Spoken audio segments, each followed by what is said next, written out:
โอ้ยใจดีก็สิมีผู้บ่าวน้ำเข้าแล้วนี่สิมีแฟนน้ำเข้าแล้ว โสดบ่เริ่มมีแล้วโสดอาก้อย FC เอ้ยน้องสาวเพิ่นโสดอยู่เด้อน้องสาวลินอ๋ออยู่บ้านอาวายป้าโตอาวายพัฒนาบ่แม่บ้านอาวายบ่เคยเห็นอ้ายบ่เคยเห็นแล้วสบายดีพ่อแม่พี่น้องสบายดีลุงป้าอาวเมื่อสุขุสุคนเอายินดีต้อนรับมื้อนี้ทางทีมงานเฮาได้มาถ่ายทอดวิถีชีวิตมาเบิ่งหมู่บ้านอาดือเมืองตะโอยแขวงสารวันช่วงยามฝนยามนี้จะเป็นยามฝนบางคนก็ไปให้ไปสวนกันยากบางคนก็ทำมาหากินกันยากแล้วเฮาจะมาเก็บรายละเอียดเขตหมู่บ้านเพิ่นให้ทุกคนว่าก็เจ้าใช้ชีวิตแบบใดก็เจ้าอยู่จังใดเนาะยามช่วงฤดูฝนนี่ก็เจ้าเอาตัวรอดแบบใดก็แน่นอนแล้วเนาะถ้าว่าช่วงยามฝนนี้ไปให้ไปสวนกันยากทุกคนคือเว้าเป็นได้กันนั่นผมและทีมงานจะมาอัปเดตหรือบันทึกรายละเอียดในหมู่บ้านเพิ่นเลยไปน้ำสบายดีคนงามแต่มาอย่าโจ้นั่นโจ้แต่เมืองงั้นต้องมาอย่าโจ้แต่หางาvai vaiตุ๊ติvaiอ๋ออยู่บ้านอาวายป้าโตอาวายพัฒนาบ่บ้านอาวายบ่เคยเห็นอ้ายบ่เคยเห็นแล้วบ่แม่นเจ้าบ่เคยสัมผัสมื้อนั้นแม่นแล้วซื้อได้อ้ายลืมแล้วอ้ายเป็นคนเฒ่าแล้วลืมแล้วบัดนี้ เคยเห็นอ้ายบ่นางเจ้าเคยเห็นบ่เคยเห็นอ้ายบ่เคยเบิ่งมันหมดก่อน เคยซื้อได้ซะเคยบ่จื้ออ๋อเคยเห็นแต่ว่าอ้ายบ่เคยซื้อน้องได้ซะลินซื้อลินไปเห็นได้บ่ซื้อลินเนาะสิมื้อเอาไว้พัฒนาจังหน่อยบ่แม่นสิมื้อได้ไรนี่บ่ยากบ่ทางยากแต่ว่าสู้ชีวิตใจสั่งมาก็เลยไปฮอดฮะคือใจดีแท้สาวนี่คือว่าให้กินขนมพร้อมอ๋อจังแม่นใจดีเนาะในนี่และหน้าตางามก็ใจดีนั่นนี่โอ้ยใจดีก็สิมีผู้บ่าวน้ำเข้าแล้วนี่สิมีแฟนน้ำเข้าแล้ว โสดบ่เริ่มมีแล้วโสดอาก้อย FC เอ้ยน้องสาวเพิ่นโสดอยู่เด้อน้องสาวลินอ้ายบ่เคยสัมภาษณ์เจ้าจักเทื่อเนาะน้องหลานเนาะแม่นบ่ทางเนี่ยขนาดเนาะเขาบ้านเนาะให้อ้ายไปส่งบ่บ่เป็นหยังบ่เป็นหยังแล้วบัดนี้ เขาบ่กล้าให้โตไปส่งดอกบ่ไว้ใจวะใจวะ แต่ว่าอ้ายอาทิตย์ก่อนเพิ่นแหละอ้ายเคยไปลินช่วงแดดเนาะอ้ายไปลินอยู่บ้านเจ้าก็เจ้าแสเจ้าบ่เห็นบ่แสบ้านเจ้าบ่เห็นบ่เห็นอ้ายขึ้นฮอดเฮือนเจ้าเลยพอดีชาวบ้านเพิ่นว่าตัวนี้จะเป็นเฮือนชาวลินว่ะท่านผู้สาวอันนี้บ่เพิ่นว่าอันนี้ว่าบ่กล้าดอกอ้ายบ่กล้ารัดบ่ถ้าคนใจดีคือเจ้านี่สิกล้าอยู่คนงามใจดีคือน้องลินนี่อาชิการัดชิกาก็เจ้าอยู่แต่ว่าอันนี้ก็เจ้าเอาจะสิกลับหรือบ่นี่อ๋อกลับแล้วย่านค่ำบ่ย่านค่ำย่านมืดแล้วเส้นทางมันยากเพราะว่ายากหลายเอาเข้าใจหลายๆเนาะเดินทางปลอดภัยเด้อคอยไปคอยมาเป็นห่วงว่าซั่นเส้นทางก็ยากเอง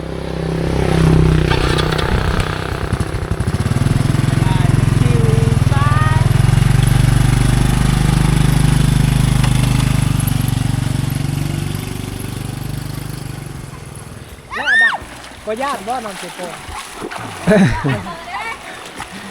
น้ำเสโปนกำลังขึ้นมาเด้อตอนนี้ป้าน้ำไหลแห้งได้เพราะว่านี่จะเป็นน้ำเสโปนมาแต่บ้านพี่ให้บ้านนี่บ้านตะลอเนาะมาแต่ทางพูนนี่ไหลแห้งเด้อยู่หมู่บ้านละเส้นนี่มาหอยเก๋ค่อยจนเหียนใจเลยเหียนอ๋อใช่โครงการเนาะก็จะเปิดเทอมไวได้เด็กหน่อยเอ้ยเป็นตะยานแท้เป็นตะเสียวแท้เด็กน้อยนี่อาบน้ำเพราะว่าน้ำมันไหลแห้งขนาดเลยเสียวเด็กน้อยพุ่นกับยานเลยป๊บเลยพอได้ยานแล้วเคยจีจับเอาเลยเอาบัดนี่ อย่าเบรกตัวนิดพอได้ยานแล้วเคยจีจับเอาสั่นเพราะว่าบ่แม่นเพิ่นยานเพิ่นอายทุกคนเลย บ่กล้าเข้ากล้องว่าซั่นแต่เป็นแท้จริงก็เป็นชนเผ่าเดียวกันได้เนาะภาษาเดียวกันฮักสาวลาวชนเผ่ากะโดอะแต่หมออย่างนั้นแต่เซลืมพินเซบ่แม่นบ่บ่แม่นแม่นเซยโอ้ยแม่นก็แนมกล้องเนาะผู้สาวลาวชนเผ่าปะโกะนี่ทักหาไผล่ะทักหาผู้บ่าวมีผู้บ่าวหรือบ่นี่ผู้บ่าวบ่มีแต่ผัวในอนาคต บ่มีไผดอกว่าสิอยู่เป็นโสดตลอดวันหนึงก็ต้องแต่งบ่แม่นวันนี้ก็แม่นวันหน้าโอ้ยโอ้เป็นตาย่านเนาะอยู่ไกลครัวเนาะโอ้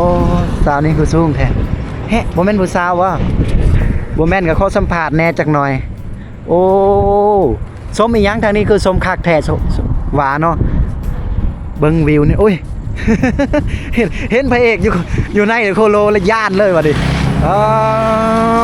ต่อผู้สาวเมืองสมุยแดนหนาวทุกคนเอ้ยเนาะเวลายามตอนแรงตอนเที่ยงตอนเช้าก็เห็นได้เห็นผู้สาวก็เจ้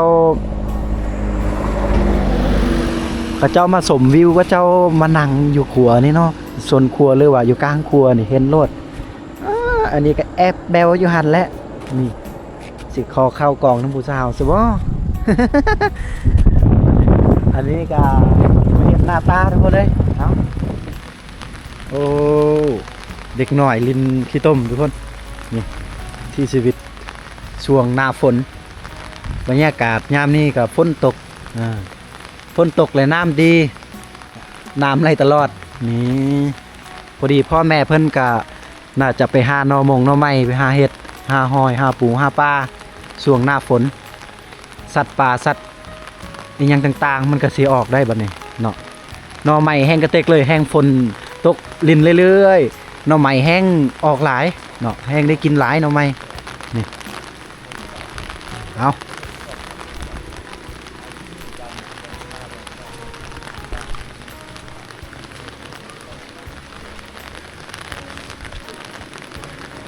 อันนี้จะเป็นชนเผ่าปะโกะได้เนาะอัปเดตชนเผ่าปะโกะยามช่วงหน้าฝนตกได้อ๋อแน่นอนช่วงฝนตกนี่ก็เจ้าบ่ได้ไปให้ไปสวนก็เจ้าพักพรอยู่เหือนอยู่ซ่านอยู่บ้านอยู่เที่ยงเนาะโอ้สบายดีอ่ะบ่ตัวมาโปะบ่ อ๋อตักร้องดำแบะนี่ว่าเป็นช่วยพอเท้าเพิ่นจะเป็นสิเฮ็ดหัวให้แบะบ่โอ้นั่นแหละเขตนี้ก็เจ้าเลี้ยงแบะเลี้ยงอีหยังต่างเฮ็ดหัวเฮ็ดหาวคักแน่เนาะใส่เสือกผูกอีหยังต่างอยู่ไสแหละลูกหลานไปไสไปลิ้นไปเที่ยวบ่ไปลิ้นเนาะไปลิ้นกินต้มและเด็กหน่อย ตอนเที่ยงได้กินข้าวแล้วบ่แล้วยังได้ยังล่ะถ้าว่ากินข้าวกินน้ำจักหน่อยสิเฮ็ดยังกินเฮ้ โดยตกทุกมื้อว่าพอทางบ้านเฮาตกทุกมื้อว่าฝนตกนี่คู่มื้อเลยเนาะเอาลูกหลานโอ้จ้าเอาลูกสิไปเลาะลิ้นก่อนเด้อพ่อเด้อเจ้านี่เลาะลิ้นบ้านเพิ่นก่อนทุกคนเลยช่วงฝนตกนี่ทางนี้แม่เฒ่าเพิ่นกำลังนั่งพักผ่อนอยู่กล่องตารางเฮือนสบายดีกลางลาวแล้วดอกสบายดีกลางแห่ละเบ่งสวยเบ่งสวยเอียนแค่แปลว่าสบายดีหรือว่าอยู่ดีมีแฮง โอ้ยเด็กน้อยพอดีทีมงานเฮามาก็มาแต่โตแล้วล่าบ่ได้เอาของฝากของต้อนบ่ได้เอาขนมให้กับเจ้านี่โอ้ตัวนี้บ่พอเฒ่าสิไปเลี้ยงแบะตัวนี้บ่ทางนี้อ้อมหอบหมู่บ้านเพิ่นก็สิมีต้นไอ้หยังวะมันต้นเด้อแล้วก็สิมีต้นใหม่ที่กินหมากได้นี่ทางนี้บ่ว่าจะเป็นหมากมีหมากม่วงหมากส้มโอช่วงหน้าฝนเนาะหน้าหนาวประมาณนี้แหละวิถีชีวิตชาวบ้านอัปเดตช่วงฝนตกได้ส่วนหลายเฮาก็สิรับชมแต่ช่วงฤดูแล้ง ฤดูฝนจังซี่เฮาก็สิได้รับชมน้อยได้เบิ่งน้อยโอ้นี่บางคนก็อยากฮู้อยากเห็นเนาะนี่แหละเฮาอยู่เขตชนบทเวลาฝนตกหรือคนเนาะน้ำมันก็ไหลท่วมทางกองตารางเฮือนเนาะนี่อ๋อเนื่องจากว่าบ้านเพิ่นก็บ่ได้เป็นทงเพียงแต่ว่าประมาณนี้แหละโน่นๆขึ้นแน่จักหน่อยเวลาฝนตกแบบนี้เนาะน้ำไหลก็สิเข้าไปเครื่องกองตารางเฮือนได้แต่ว่าข้อดีบ้านเพิ่นก็จะเป็นอยู่จุดสูงแน่จักหน่อยได้จุดสูงแนวใดก็คือเพิ่นมันไกลจากห้วยทุกคนน้ำมันก็บ่สามารถเข้าไปหรือว่าจะเฮ็ดท่วมบ้านเพิ่นได้อันนี้ข้อดีในหมู่บ้านเพิ่นเฮ็ดคักได้คันใดขึ้นเฮือนเพิ่นนี่ นี่ทุกคนเอ้ยป๊าดโตเนาะเอาจะเป็นเฮือนหลังใหญ่แน่แล้วก็เฮือนเก่าแก่จักหน่อยเนาะหมู่บ้านเพิ่นก็มีสุขศาลาแล้วก็มีโรงเรียนเนาะทั้งหมดในหมู่บ้านเพิ่นก็จะเป็นการนับถือผีบรรพบุรุษหีดของประเพณีอันดีงามยะยอพ่อแม่แต่ปู่ย่าตายายดั้งเดิมการนับถือในหมู่บ้านเพิ่นนี่แต่ว่าเฮือนซานบ้านแปลนของพระเจ้าอยู่เดินนี่ก็เกียงดีแน่จักหน่อยได้เนาะสุดยอดก็ถือว่าอีกบ้านหนึ่งที่มักความสะอาดเนาะโอ้นั่นก็คือแขวงสารวันเมืองตะโอยบ้านอาดืออ้าวนี่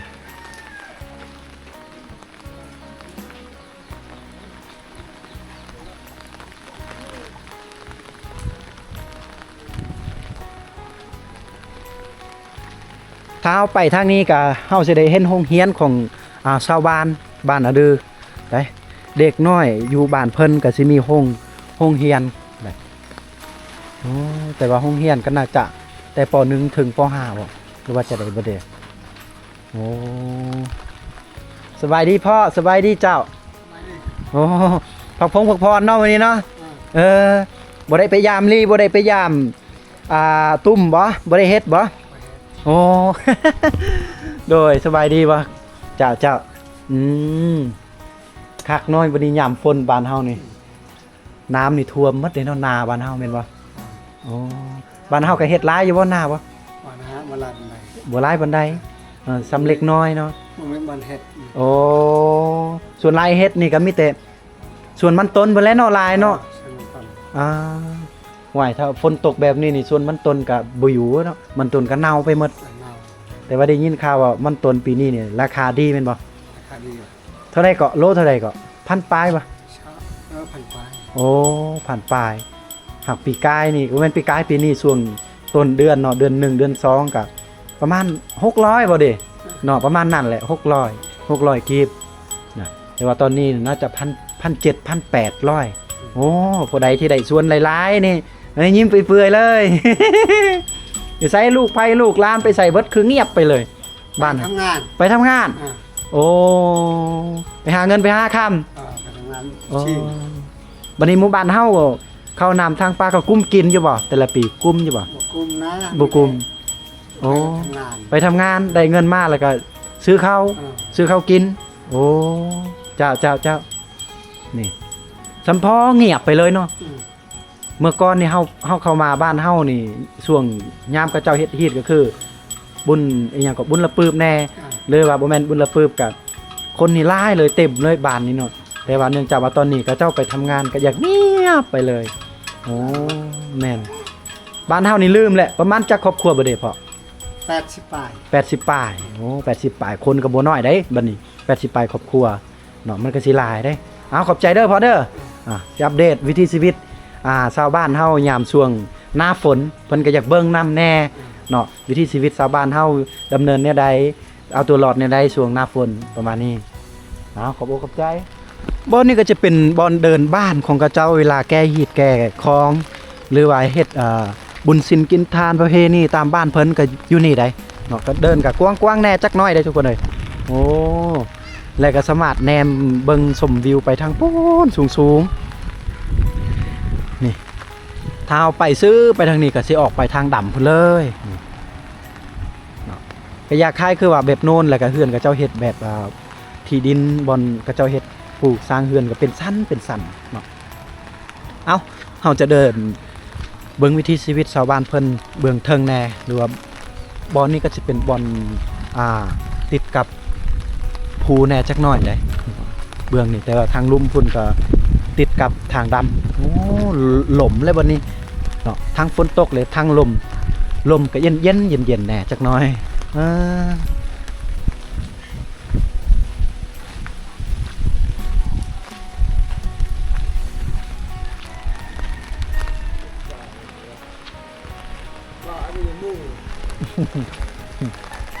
สบายดีเจ้าสบายดีสวีได้สบายดีโอ้โหนี่พอดีกับเจ้าอยู่ข้างในเฮือนคุณละไปแล้วสบายดีบ่าวสบายดี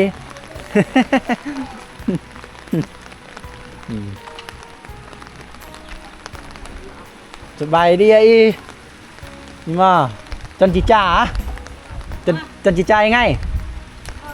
เยอะเลยว่าเฮากำลังถามแม่เพิ่นอยู่เทิงว่ากำลังกินข้าวตอนเที่ยงบ่เพิ่นว่าบ่เกิดว่ากำลังกินข้าวกินน้ำเนาะบ่แม่นเนาะโอ้ฟืนเพิ่นเก็บเพิ่นเอาไว้นี่ทุกคนนี่แหละถ้าเฮาได้ฟืนหลายเวลาฝนตกเฮาก็ได้มีฟืนที่เฮาสต็อกไว้เฮาไปป่าบ่ได้ไปตัดฟืนตัดรั้วดนฟืนยังบ่ได้แต่ว่าเฮาได้มีฟืนที่เฮาสต็อกไว้แล้วโอ้โหเนาะนี่บางคนกาว่าถ้าว่าเฮาเอาทานเนาะเผาทานแล้วก็ดังได้สิบ่ดีกว่าบ่มันก็แม่นมันก็มีข้อดีแล้วก็ข้อเสียนะข้อเสียในได้ถ้าว่าเฮาใช้ทานกรณีเขตชนบทฝนตกแบบนี้ก็เจ้าอยากตากข้าวตากเม็ดพืชต่างๆมันก็ยากได้ฐานแต่ว่าเฮาเอาฟืนที่เฮาได้ตัดได้เก็บกองไว้รัวดนฟืนนั่นเฮาก็สามารถจุฟืนไฟนั่นเลยเนาะสิ่งที่เฮาตากมันก็สิแห้งไว้นะนี่แหละคือข้อดีที่เฮาได้เฮ็ดฟืนข้อเสียก็คือมันเป็นมีควันลายแล้วก็เกิดอคคีภัยอันนี้ต่างๆลายได้เนาะเอาทางนี้เบื้องนี้ก็สิมีผู้พาป่าไม้อยู่ทางล่างบางเพิ่นเอามาเลยเย้าถากแต่เนาะเอามาไม่ถากอ่ะมาโอ้ถากอุ้ยเฮ้โอ้นี่เพิ่นกำลังถากเปลือกไม้เนาะที่ว่ามันเปียกให้มันแห้งแน่จักหน่อยเพราะว่าเพิ่นสิเอาไปดังไฟโอ้ก็นี่ตรงประหลายมาหลายอีกว่า บ่แม่นเนาะเอาคือว่าหากยาไม่ยังอีกนี่บ่แม่นเลยบนปตตัวอย่ายึกเลยม้อยแต่ตัวด่าถึงลุงเลยพอดีเฮาถามป้าเพิ่นบ่ได้ไปแถมลูกเนื้อโง่แกดูยังไงบ่ได้ไปซ่อนกุ้งซ่อนหวกซ่อนอีหยังบ่เพิ่นว่าบ่ได้ไปฝนตกแน่ทางนี้แหละพักผ่อนเนาะเฮาเนาะ เนาะเพิ่นว่าพักผ่อนช่วงฝนตกถ้าฝนบ่ตกนี่ก็เจ้าบ่ได้อยู่เฮือนบ่ได้อยู่ศาลนี่บ่ได้อยู่บ้านไปให้ไปสวนทุกมื้อวิถีชีวิต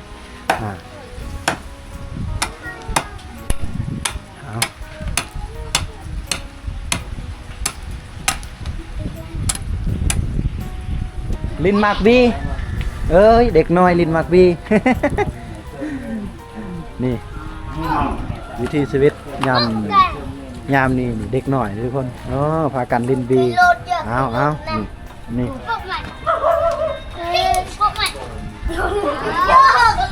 ่มาเป็นช่วยยามสบายดีว่าจะจัดเรือจะเป็นยังไงตัวเอามาตะบนจิจ่ามาไฟวันนี้เราถามว่ากินน้ำทางป่าแล้วเราว่าตอนเที่ยงนี่แล้วนอนเรียบร้อยแล้วโอ้ยทางนี้ก็ได้เด็กน้อยตางมีความสุขแท้นี่ลินมากดีมันจะเป็นเพื่อนเขาจะต่อหักแขกคนไผเลยอยู่นี่จะย่อเชาะก็ไอชอร์แมนนอแต่นอนเฮ้ยไผอยู่นี่นะ เด็กน้อยจันยาจิจ้านั่งเนี่ยจ้าจ้าตื้อเลยมา เดี๋ยวขอบใจกันร่างเนี่ยวันนี้เขาถามเด็กน้อยว่ากำลังเฮ็ดหยังนี่กินสลีบ่เพิ่นว่าแม่นวันนี้เขาว่าขอกินแน่นางเอ้ยเพิ่นก็เลยเอ้าให้เขากินเลยอ๋อน่าหน่อยอะไรจอมภาษาลาวเอ๊ะน่าเลยจอมภาษาลาวง่ายๆเลยจอมแบบนี้บอนนี้ก็จะเป็นบอนหรือว่าเดินบ้านของบ้านเพิ่นไปเดินบ้านนี่กว้างก็จะมีเดินกีฬาบ้านส่งบ้านเตะบ้านกระตอมีอย่างต่างๆครบจบเลยทุกคนนี่แล้วก็มีหญ้างามๆทางนี้ก็จะเป็นห้องเฮียนของกระเจ้าห้องเฮียนยาวไปเลยเนาะ1 2 3 4 5 6 7 8 9 10โอ้หลายห้องแท้เนาะฮอดห้องได้บ่เด้เห็นกระเจ้าติดป้ายอยู่ป.4 ป.5 วะอ๋อฮอดห้องป.5 เนาะอยู่บ้านเพิ่นนี่ว่าเจียมแบะเจียมแบะตัดให้แบะเนาะอ๋อเลยนี่แหละคำสุภาษิตเพิ่นว่าฮักงัวต้องผูกฮักลูกต้องตีซ้อนนี่แหละเพิ่นว่าฮักสัตว์เนื่องจากว่าฝนตกฝนฟ้าอากาศบ่มีความสะดวกเฮาปล่อยแบะมันบ่มักฝนเลยก็เลยพ่อเพิ่นก็อายุสูงแน่ก็ไปเข้าป่าไปตัดใบตัวนี้ให้แบะเลยเนาะนี่ทุกคนเลยโอ้ลูกแบะนี่เห็นนี่นำเลยบัดนี้ทุกคนนี่ลูกแบะหน่อยนี่เห็นใบตัวนี้มันนำเลยนี่ไก่บอลที่เพิ่นไปตัดได้ไปตัดไก่นะโอ้ลูกหลานเด้คือบ่ไปตัดเนาะลูกหลานไปไสคือบ่ไปตัดซอยพ่อบ่หลานมันลายเวียกนะโอ้เพิ่นเฒ่าจังเฮ็ดเลยเฒ่าเลี้ยงเพิ่นก็คาเวียกนี่คาเวียกนั้นเนาะบ่ได้ไปเลี้ยงแบะเนาะลูกหลานก็ลายเวียกกันก็แม่นอยู่ละหลานเนาะเวียกไผเวียกมันว่าซั่นซะไผมันเพิ่นไปเฮ็ดมันตายแบะมันตายแล้วครับบ่เฮ็ดสิได้เด้แบะอาหารแบะนั่นแม่นโอ้อยู่นี่วะพ่อนี่พอเพิ่งจะล่าอยู่ได้นี่เพราะว่าเพิ่นช่วงฝนตกนี่เพิ่นก็เลี้ยงสัตว์อยู่กองตารางเลยบัดนี้โอ้ยบอกว่าแบะมันนำมานี่กับแบะเฮาบ่หรือว่าแบะพื้นบ่ตัวน้อยนี่มันมานี่แบะพื้นก็บ่เว้นเลยแหละบัดนี้เลี้ยงแบะเลี้ยงงูเรื่องแบะก็เลี้ยงงูเด้อแบะฮะเนี่ยแล้วก็น้อยเนี่ยเรื่องงูก็อยากกินแบะก็อยากกินงูก็อยากกินแบะก็อยากกินอีกก็เป็นเจ้ากันนะนี่พอดีเพิ่นกะเนี่ยบางลังคาเฮือนเพิ่นกะเฮ็ดออมแอมจังซี่เลยเพิ่นก็สิเอาเสือกเอาได้เอานี่เครื่องปลาเครื่องดงเพิ่นมัดเพิ่นเฮ็ดนี่หรือว่าพวกเสื้อผ้าหน้าแพรตัวเก่าเพิ่นก็เฮ็ดได้มัดจับตอก3-4 ปีแล้วขายเนาะขายช่างขายสั้นยังล่ะพ่อเปาะจะเป็นกระดงฟัดเข้าแม่นอันใช้เข้าชุบเด้อ๋อจะเป็นกระโตกสร้างกระโตกวีเข้าโอ้แม่นำกระโดเฮาเอิ้นเปาะนี่คือกระดงพัดเข้าแม่นเด้งเนาะพัดเข้าเด้งนี่นะเปาะกระโตกอีกเฮาสานหน่วยนึงนี่4แสนเบิ่งเลยเฮาสานแต่1 4แสนเนาะ3-4 ปีแล้วโอ้จะเป็นอาชีพเฮาเลยว่าซั่นซะเนาะทูทิพย์แล้วขายเลยมันวายมดมีอันนี้โอ้แต่เก่านี่ใช้วายวายมดนี่คือโอ้ประมาณจักมือจริงแล้ว2 เดือน 3 เดือนมัน10 หน่วย2 เดือน 3 เดือนคือนึงขายโดยขายดีอยู่เนาะครับบางได้คนเวียดไปเอาเลยโยเพราะว่าเฮาก็เฮ็ดดีเด้แล้วก็มีคนเวียดไปเอาเลยเนาะเราสั่งเลยเขาสั่งแม่นจองเลยเนาะเขาสั่งจองนี่เพิ่นจักเฮ็ดตอกนะทุกคน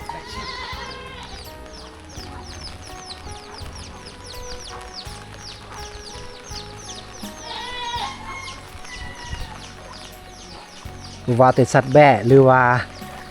งัวควายเป็ดไก่ยามฝนตกก็ไปยากเนาะเพิ่นสิไปหากินหญ้านี่ยากผู้เป็นเจ้าของก็ต้องดิ้นรนต้องได้ไปตัดหญ้าล่ะ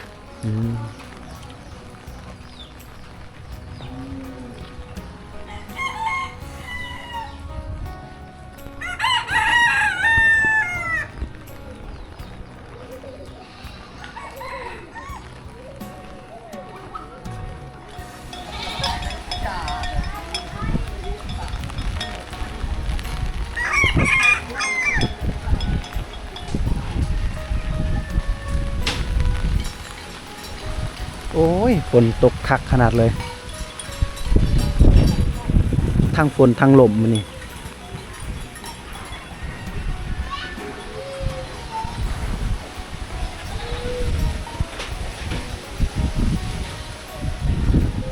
อิมว่าอากาศตัวเมียงไรกูชัวบิลพอดีเพิ่นเอานานี่สิไปซอกนูแต่บ่ได้เทื่อพาลูกไปซอกนูนี่ยามฝนคือคมเว้าเลย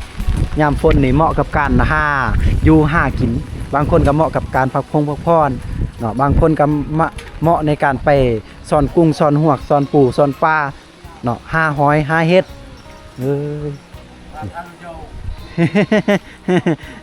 สบายดีกลางแห่ตรงแล้วเป็นสวยจะมีลอดกองตารางเพิ่นเข้ากองตารางอีกว่าเป็นยังเอาแล้วเฮาข้อดีก็เฮาเฮ็ดเฮือนแบบนี้สิมีเขาเอิ้นอิหยังก็เตียงเนาะก็บ่แม่นว่าเตียงเนาะเฮาเฮ็ดอยู่กองตารางเฮือนทุกคนแต่ข้อดีเมื่อฝนตกเนาะฝนตกลิ้นแบบซี่แหละเฮาก็ได้มานั่งพักผ่อนอยู่กองตารางหรือว่ายามแดดยามร้อนเนาะก็ได้มาพักผ่อนคือเก่านี่ ได้ยังได้จะโดยเฮาตอนเที่ยงนี่แล้วกินแล้วโอ้อันนี้น้ำซาเนาะโอ้เจตราภาษาบ้านเฮาเอิ้นว่าเจตราภาษาลาวห้องว่าน้ำซาแจก็แปลว่าน้ำที่ประเภทเฮาต้มได้เฮาใส่ใบหรือว่าเฮาใส่แบบจะเป็นยาพื้นเมืองบ่หรือว่าเฮาต้มว่าซั่นซะเฮาจะเอิ้นว่าแจอันนี้เป็นภาษากระโดภาษาปะโกะน่าจะคือกันเนาะคือกันหมดเลยไปอันนี้ลูกไผ่วันนี้อ๋อจักคนเลยลูกนี่เจ้ามีจักคนเลยลูก1คนเลยอ๋อใช่เลยผัวเจ้าบ่แม่นเนาะอันใดก็ไปสอนมุงอ๋อไปสอนมุงไปสอนป้าน้อยๆเนาะไปสอนกุ้งให้ขอบให้ครัวและได้จักหน่อยนี่เมียทาอยู่เฮือนนี่ยิ้มเปื่อยๆแล้ว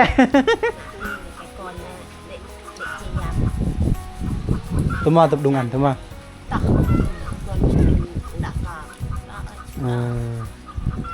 คือนอดุงยาดุงปืนเนาะทีนี้น้ำหน้ายานี่ตับอัดเดี๋ยวถามป้าเพิ่นว่าลูกร้านบ่ได้ไปสอนกุ้งสอนปลาเพราะว่าเราว่าบ่มีไผไปมีแต่เรากับพัวเราอยู่พอดีลูกชายเพิ่นสร้างขอบสร้างครัวแล้วก็ลงเฮือนลูกสาวเรากำลังเสียเดือนก่อนเนาะกำลังเสียใหม่ๆพอดีล้านนี่ก็คือลูกสาวลาวที่เสียไปอันนี้คือหลานเพิ่นลูกของลูกสาวลาวได้เนาะแต่ลูกสาวเพิ่นเสียแล้วนี่เพิ่นกำลังทำความสะอาดล้างล้างจอเนาะทุกคนเลยไก่กันนะไก่ก้อนเลยโหมตัวไก่กันแล้วตัวง่ายไงไก่กันhấp năng hay tan tè rồi bonเลยกลางแห่ไก่กันพอดีเขาถามป้าเพิ่นเขาถามว่าลูกหลานไปใส่เมดแล้วพอดีเพิ่นว่าลูกยิ่งนี่สร้างครอบสร้างครัวเลยไปอยู่น้ำเขาเลยพอดีแม่เฒ่าผู้อยู่ทางหน้านี่ว่าเพิ่นมีลูกสาวเดียวแล้วก็เอาผัวไปอยู่น้ำผัวเลยเนาะวัฒนธรรมบ้านเฮาแม่เฒ่าเด้ตัวมันเนี่ยแกก้อนน้ำมันเจ้าจะเลบอนเจ้าเลบอนอันนี้คือบ่มีลูกบ่มีหลานเพิ่นว่าอยู่ผู้เดียวอยู่ไสเลยเฮือนแม่เฒ่าตัวมาดุงแม่จ้ะอ๋อเฮือนเพิ่นก็อยู่ทางไกลหนักยากคือโยกด่าเอียวหนักเอียวน่ะเอียวมาแล้วเวลาไม่ตะ พิ่นก็บ่มีลูกบ่มีหลานอยู่กับช่องเฒ่าเนาะอยู่ช่องเฒ่าอยู่เทิงพุ่น แต่ละออก เนาะ มันตะ ก็ยังมีคกตำข้าวบางทีเพิ่นได้ได้มันต้นก็พอได้ตำให้เป็ดให้ไก่เพิ่นจะเป็นตำเฮ็ดแบบหัวอาหารและนี่คือคันไดขึ้นเฮือนของกระเจ้าขึ้นเฮือนครัวและเพิ่นก็ยังเฮ็ดแบบคันไดน้อยๆอยู่ข้างๆหั่นจะเป็นให้ตัวไก่ขึ้นเฮือนเพิ่นได้นะนี่และก็นี่ก็เพิ่นก็สิเฮ็ดแบบคันไดแบบนี้ก็ลูกหลานเพิ่นสามารถขึ้นเรือนชานขึ้นบ้านเพิ่นอยู่ทางเทิงเอาวิถีชีวิตชาวบ้านเฮายามช่วงฤดูฝนเส้นทางตัวนี้จะเป็นเส้นทางเข้าไปในหมู่บ้านตุงแตงเก่าหรือว่าตุงแตงใหญ่ได้ไปข้างในพุ่นแต่ว่ายามนี้ก็ยามหน้าฝนตกและน้ำไหลไฟดับคือเว้าได้ฝนตกแล้วก็น้ำดีได้น้ำขุน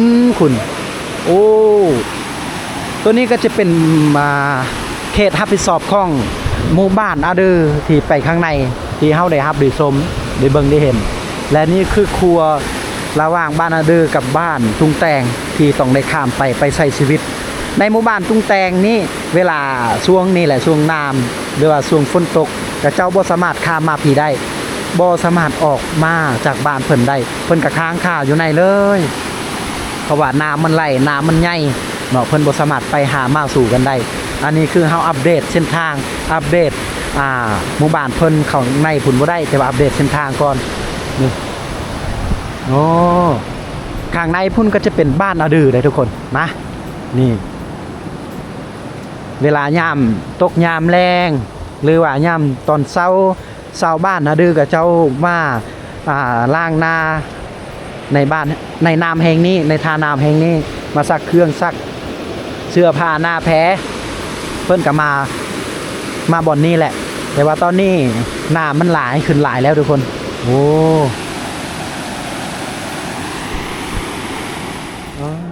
ผมแม่เด้อถามมาไปใส่ปลาเพิ่นว่าสิไปเบิ่งน้ำคันเด้อเชียร์กับปตตัวอย่ายุกโอ้เขาถามว่าถ้าน้ำลงนี่ก็สิไปช้อนกุ้งช้อนปลาบ่เพิ่นว่าบ่ได้ไปแต่ว่าอยากเบิ่งน้ำมันขึ้นหลายซำใดดูกูมาเลยมาปึดเด้อซะละมาเนื้อมาลินโดอ๋อเพิ่นอ๋อมาเนื้อมาลินโดหลังมา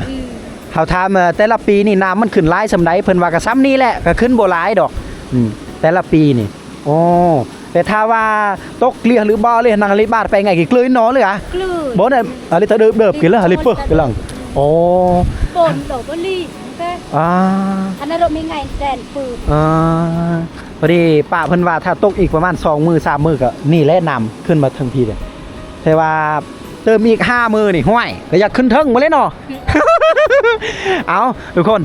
นี่แหละถ้าผู้ใดที่อยู่แบบบ้านใกล้ๆแบบท่าน้ำหรือว่าแคมป์น้ำจังซี่ก็ระมัดระวังกันเด้อนี่ช่วงนี้ก็จะเป็นช่วงหน้าฝนได้เนาะ